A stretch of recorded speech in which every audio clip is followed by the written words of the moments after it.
ബാപ്പാൻ്റെ ഒരു ഉയർച്ച CMOറോടെ തന്നെയാണ്.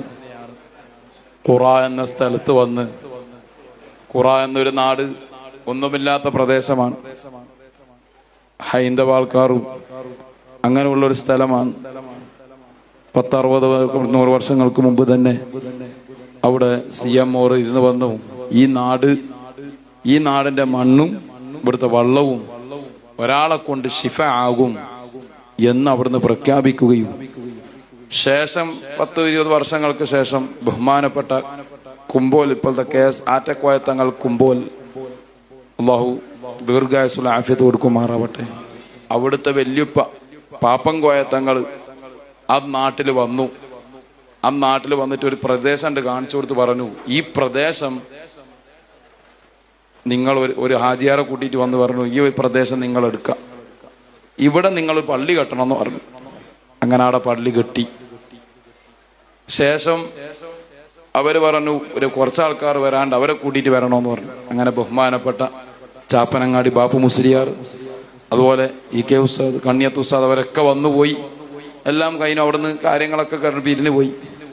പിന്നീട് ബാപ്പ എല്ലാം ഇറങ്ങി തഹസീലായി. മദനി കോളേജിൽ തന്നെ 2ാം മുദരിസായി നിന്ന് ഒരു 6 മാസം നിൽക്കുമ്പോൾ ഉപ്പാപ്പ തന്നെ പറഞ്ഞു, എടാ എൻ്റെ മോൻ, ചെറിയ മോനിക്ക് കോയമ്മാക്കൊരു പള്ളി വേണമല്ലോ, സ്ഥലം എന്താക്കുന്ന് വെച്ച്.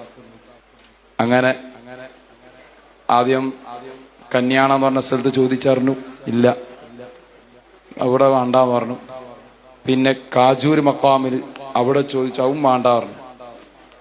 അപ്പം ആ സമയത്താണ് ബഹുമാനപ്പെട്ട കുമ്പോൽ തങ്ങൾ അവിടെ എത്തിപ്പെടുന്നത്. അളിയനും കൂടിയ, സ്വന്തം മോളെ ഭർത്താവും കൂടിയാണല്ലോ. എടോ കോയമ്മാക്ക് ഇങ്ങനൊരു പള്ളിയുണ്ട് ഇന്നൊരു സ്ഥലത്ത്, അവിടെ പോയിക്കോർന്നു. അങ്ങനെയാണ് ഉപ്പാൻ്റെ അവിടെ എത്തലും ആ CMOറെ വാക്ക് അവിടുന്ന് പുലരലും എല്ലാം ഓറെ ആ മദത് എന്ന് മനസ്സിലാക്കാം. അതുകൊണ്ടായിരിക്കാം ആ ഭേദ്യം അന്ധമായിട്ട് ബാപ്പാൻ്റെ വഫാത്തിൻ്റെ 3 ദിവസം മുമ്പ് ബഹുമാനപ്പെട്ട നമ്മളെ ഉസ്താദിൻ്റെ അടുത്ത് നിന്ന് താജുൽമൻ്റെ അവിടുത്തെ ദർസിൻ്റെ പല വിഷയങ്ങൾ പറയുമ്പോൾ എല്ലാം കഴിഞ്ഞിട്ട് ഇപ്പോൾ പറഞ്ഞു, പൊതുവെ സിയാറത്ത് വരുത്തുണ്ടില്ല എന്നുള്ളതല്ല, ഒന്ന് മടവൂരൊക്കെ പോകണം മോനേന്ന് പറഞ്ഞു. പോയി 1 മണിക്കൂറോളം പല ദ്വാ കഴിഞ്ഞ് പല വിഷയങ്ങളും പലതായ ഭാഷകൾ പറഞ്ഞ് കഴിഞ്ഞ് അവിടെ വന്നിട്ട് എൻ്റെ ശരീരത്തിൻ്റെ ഒരു പടവിടണമെന്ന് പറഞ്ഞ് ഇൻഷാ അല്ലാഹ് അള്ളാഹു തൗഫീഖ് ചെയ്താൽ എന്ന് പറഞ്ഞ് പിന്നെ ഒന്നും മുണ്ടിയിട്ടില്ല. പിന്നെ ഉപ്പാൻ്റെ വഫാത്താണ് ഉണ്ടായത്. 3 ദിവസം കഴിഞ്ഞ് ഉപ്പാൻ്റെ വഫാത്ത്.